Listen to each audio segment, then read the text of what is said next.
Channel behind degree updates. Okay, so ఈ వీడియోలో అయితే డిగ్రీకి సంబంధించిన న్యూస్ అయితే మ్యాటర్ అని చూడండి. డిగ్రీలో డబుల్ మేజర్ సబ్జెక్ట్లో సింగిల్ సబ్జెక్ట్ మేజర్ విధానం అని చెప్పేసి ఇక్కడ ఇవ్వడం జరిగింది. డబుల్ మేజర్ అమలుగా అయితే నోటిఫికేషన్ ఇచ్చిన ఉన్నత విద్యా మండలి కళాశాలకు అనుమతుల సమయంలో వివరణ అడిగిన ఉన్నత విద్యాశాఖ ఏది అమలు చేస్తారో సందిగ్ధం.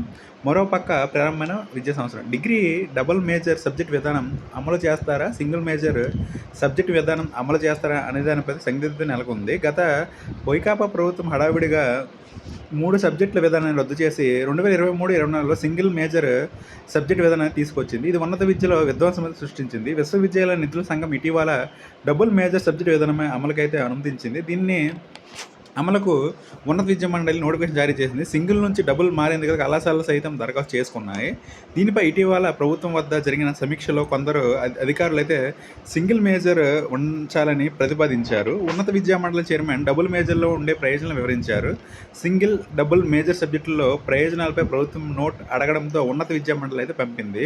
ఇంతవరకు దీనిపై ఎలాంటి నిర్ణయం తీసుకోలేదు. ఒకవేళ విద్యా సంవత్సరం ప్రారంభం కావాల్సి ఉండగా ఉన్నత విద్యామండలి కళాశాలలకు అనుమతులు ఇవ్వడాన్ని నిలిపివేసింది. మొదట ఈ నెల 12 వరకు అయితే వాయిదా వేసింది. తర్వాత దీన్ని 16కు, ఇప్పుడు మరోసారి 19వ తేదీకి అయితే వాయిదా వేసింది. వాస్తవంగా సిలబస్ మార్పు అమలును విశ్వవిద్యాలయాలు చేయాల్సి అయితే ఉంది. ఉన్నత విద్యా మండలిలో అందరూ ప్రొఫెసర్లు అయితే ఉండడంతో వారైతే చేస్తున్నారు. సింగిల్ మేజర్ అయితే కల్లోలం. గత ప్రభుత్వంలో తీసుకొచ్చిన సింగిల్ మేజర్ సబ్జెక్టు విధానం అయితే ప్రభుత్వ డిగ్రీ కళాశాల ఉనికినైతే అసరతి తెచ్చింది. ఈ విధానంలో అన్ని రకాల సబ్జెక్టులు విద్యార్థులు అందుబాటులో ఉంచాలంటే ఎందరో అధ్యాపకుల అవసరమో పట్టించుకోకుండా అమలైతే చేశారు. అన్ని ప్రభుత్వ డిగ్రీ కళాశాలలో అన్ని సింగిల్ మేజర్ సబ్జెక్టులను అందుబాటులో ఉంచేందుకు అధ్యాపకుల సమస్య ఏర్పడంతో కొన్ని కళాశాలలో కొన్ని సబ్జెక్టులు, మరికొన్ని కళాశాలలో కొన్ని సబ్జెక్టులు అయితే పెట్టారు. దీంతో విద్యార్థులు తాము కోరుకున్న కోర్సు చదవాలంటే దూరంగా వెళ్ళవలసి అయితే వచ్చింది. చాలామంది ప్రైవేట్ కళాశాలలు సార్లకైతే వెళ్ళిపోయారు. ఉదాహరణకు శ్రీకాకుళం జిల్లా ఆముదాల వలస ప్రభుత్వ కళాశాలలో బీఈలో కేవలం రాజనీతి శాస్త్రం, బీకామ్ జనరల్ మాత్రమే సింగిల్ మేజర్ సబ్జెక్టులుగా ఉంచారు. వాటిపై ఆసక్తి ఉన్న విద్యార్థులు వేరే కళాశాలకి వెళ్ళవలసి వచ్చింది. ఇక్కడ ఈ 2 కోర్సుల్లో కలిపి 100 సీట్లు ఉంటే 2023-24 47 మంది మాత్రమే చేరారు. చాలా కళాశాలలో ప్రవేశాలు అయితే దారుణంగా పడిపోయాయి. బీఎస్సీ గణితం, భౌతిక శాస్త్రం, రసాయన శాస్త్రం, కంప్యూటర్ సైన్స్లో ఏ మేజర్ సబ్జెక్టు మేజర్గా తీసుకున్న ఒకటే సిలబస్ అయితే పెట్టారు. ఒక పేపర్లో బేసిక్స్, అప్లికేషన్స్లో గణితం, భౌతిక శాస్త్రం, రసాయన శాస్త్రం, కంప్యూటర్లో వెబ్ టెక్నాలజీ అయితే పెట్టారు. రెండో పేపర్లో అడ్వాన్స్డ్ అయితే పెట్టారు.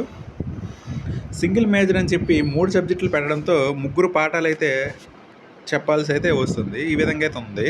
నెక్స్ట్ క్వాంటమ్ కంప్యూటింగ్ తెచ్చారు. సింగిల్ మేజర్లో సమస్యలు పరిష్కరించేందుకు ఉన్నత విద్యా మండలి డబుల్ మేజర్ని అయితే తీసుకువచ్చింది. దీనికి సంబంధించి సిలబస్ని అయితే సిద్ధమైతే చేసింది. ప్రత్యేక కమిటీని ఏర్పాటు చేసింది. మైనర్ సబ్జెక్టులుగా quantum computing, AI, machine learning కోర్సును తీసుకున్నట్లయితే ప్రకటించింది. దీనిపై విశ్వవిద్యాలయ ఉపకులపతులతో సమావేశం చేసి అయితే చర్చించింది. దీనికైతే వర్సిటీలో ఆమోదం తెలిపాయి. 2 సబ్జెక్టుల విధానం కారణంగా అన్ని సబ్జెక్టులు అందుబాటులో ఉండి ప్రభుత్వ డిగ్రీ కళాశాల ప్రవేశాలతో పెరిగే అవకాశం అయితే ఉంది. ఈ 2 సబ్జెక్టులో ఏదో ఒక దానిపై పోస్ట్ గ్రాడ్యుయేషన్ కోర్సు చదువుకోవచ్చు. మేజర్తో పాటు మైనర్ సబ్జెక్టులు అయితే ఉన్నాయి. కానీ ఈ విధంగా అయితే మనకైతే ఎక్కడైతే ఉంది సింగిల్ మేజర్ తేవాలా, నెక్స్ట్ డబుల్ మేజర్ తేవాలి చెప్పేసి అయితే ఎక్కడైతే ఈ విధంగా నోటిఫికేషన్ అయితే వచ్చింది. ఇంకా దీని మీద అయితే ఏ విధంగా నిర్ణయం అయితే తీసుకోలేదు. ప్రస్తుతం అయితే ఇది ఇంకా నిర్ణయంపై ఆధారపడైతే ఉంది. ఇది ఫ్రెండ్స్ మరి నా వీడియోస్ లైక్ చేయండి, షేర్ చేయండి, ఛానల్ సబ్స్క్రైబ్ చేసుకోండి. Okay, thank you guys.